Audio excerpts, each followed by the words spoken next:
from clicks to customers. And the goal of today is very simple. I want to show you how Google Ads actually works in real world. And not the textbook version, not the YouTube guru version, and definitely not the version where the people promise that instant success overnight. So instead, I want to walk you through how business actually grow using Google Ads, why most beginner campaigns fail, and how to think like a real marketer instead of just using settings or buttons. Because after working in digital marketing for many years, I realized something important. Google Ads is not really about ads. It's about understanding customers, understand intent, understand psychology, and making smart business decisions. So today will be very practical, beginner-friendly, and based on the real world experience. So here is we will cover today. The first one is why most Google Ads campaigns fail. To be honest, most campaigns fail even before our ads launch. Next, we will talk about building a simple campaign that works. We will cover keywords, match types, campaign structure, and negative keywords. The third one is why traffic doesn't convert. We will cover how ads work, what is the wrong landing page and what is good. We will do a real comparison of the landing page. And the last one is the real skills behind the great marketers. So especially now in the AI area. So everybody are talking about AI. So we will talk a little bit about how AI will influence our digital marketing. My goal today is not to turn you guys into a Google expert event session. Instead, the goal is to help you think differently, like how digital marketing works. Okay, so who am I? Before we begin, a quick introduction about me. My name is Sophia, and I've been working in digital marketing for over 9 years. I build growth strategies across startups, agencies, and global brands. Earlier in my career, I worked with larger organizations and later moved into fast-growing startups environments. Over the years, I worked more than $10 million in annual ad spend across lots of industries like education, like e-commerce, like the automotive and the consumer brands. So today I work at Webzilla Digital Marketing, where we can help business grow through like Google Ads, SEO, Meta Ads, AI-driven marketing, and performance marketing. But honestly, the biggest lessons didn't come from the successful campaigns. They came from the failed campaigns, with the budget, bad assumptions, learning from what actually works in the real world. Okay, so why most beginners fail at Google Ads? One thing I hear very often is Google Ads is too complicated. But honestly, most of the time, the problem is not the technical. The problem is decision making. So beginners usually fail because they do too much settings. They choose the wrong campaign type, which probably target the wrong audiences. They target the wrong keywords because of misunderstanding the keyword's intent, or optimize too soon, which is the most common mistake the beginners will making. So Google Ads is powered by machine learning. It needs time to run data. But beginners probably panic after a few days or a few weeks. They experience a bad days and start changing everything. So usually that makes our performance worse. What is the real goal? This is probably the most important part in our entire presentation. Google Ads is not about traffic. A lot of beginners think more clicks equal to more sales, but traffic alone means nothing. Sending visitors to a page that isn't ready to convert is just paying for disappointed. Volume without intent is noise. So what actually matters is the right person, they with the right intent, seeing the right offer on the right time. That's what creates sales. So there has a screenshot on the left point. That one actually shows how we identify a Google Ads. We can see that there has a sponsor tag on the top left, and ads usually appear before the organic results. So that one is actually Google Ads appearance. If you type in some keywords in the Google research, you can also see the example there. So that one is one of the Google search ads. We also have other types of ads, such as the Google Shopping ads, YouTube ads, display ads, or Gmail ads. Different ads have different types to display. So that one is a very general example of the ads. Next part is the consumer journey. This one is another important thing to understand. Is ads don't sell products. The system sells products. The ads is the only one step in our whole customer journey.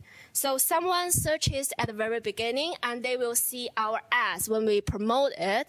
That one will be named as impressions. So impressions is totally free in Google Ads. No matter what kind of ads, such as the Google Ads or Meta Ads or like LinkedIn ads, all of the ads are caused by click. So when we promote our ads, we will get the free impressions, which is the second step of the impressions. And then they will click our ads, they will convert on our pages, and they will decide whether they will convert. That's the whole system of the ads. So every step matters. If one part of the system is break, our whole system breaks. So that's how ads works. One of the biggest beginner mistake is starting ads before validation. Pouring a budget into an unvalidated product is one of the fastest way to lose money. Before you spend a single dollar on Google Ads, we need to ask, is it demand? Or is its pricing reasonable? Is your website trustworthy? And is your product differentiated? So how do we answer these questions? You can firstly use Google Trends or keyword tools to confirm real search volume exists. I will explain a little bit about these two tools, like how we can use it. But these two tools can approximately tell us what kind of search volume of each keywords will generate and what kind of cost per click of them. So that one will tell us a little bit about why, like how market react with our ads. And the second one is you search for similar products on Google to see whether your pricing aligns with the market. They also have another tool called Google Merchant Center. So that one is especially for e-commerce website. So when we identify the website, we will identify them of e-commerce website and the information website. The main differences between these two websites is e-commerce website, they show the products listing, they show the price, they can sell the product directly.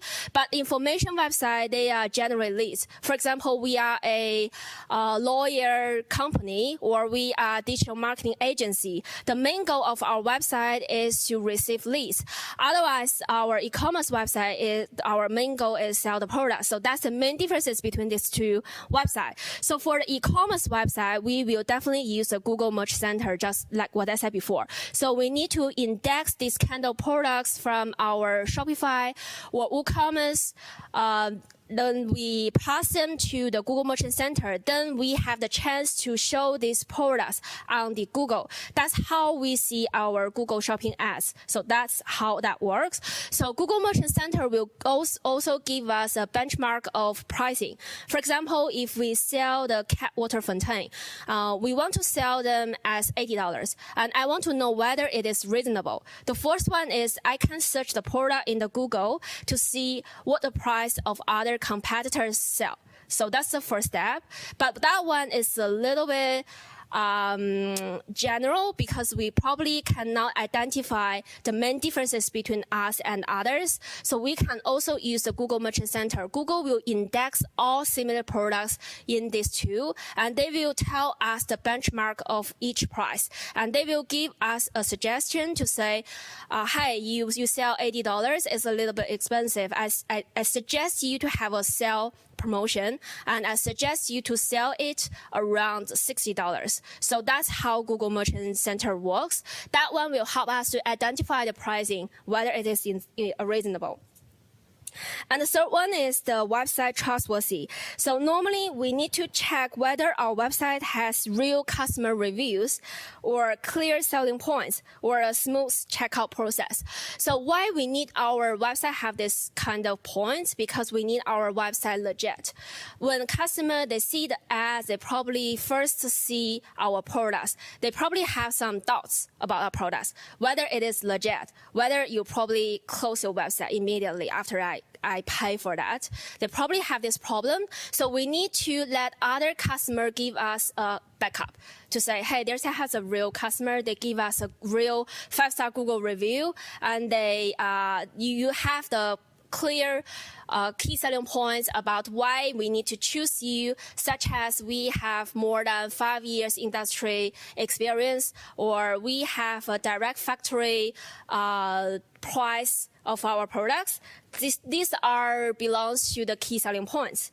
So the third one is smooth checkout process. So what can be identified into a smooth checkout process? The first important one is the payment options. So normally we think customer pay our products by credit card or debit card, but the fact is no. So especially in Australian market or United market, lots of customers, they pay by PayPal or Afterpay. So they will not pay the product directly. So we have to have lots of different options. We give customer different options to let them choose. So that one will increase our conversions as well. Another one is we need to make our checkout process quickly and smoothly. For example, most of our customers, they visit our website from the mobile. So that one means mobile speed is very important. If your whole process will take more than 3 seconds, then your customer probably just drop. So that's the main point for the conversion as well. And the first one is the product differentiation. So we need to summarize in one sentence why our customers should choose us, but our competitors. If you cannot summarize them in one sentence, that one means your product doesn't have the differentiation. So that's the first part.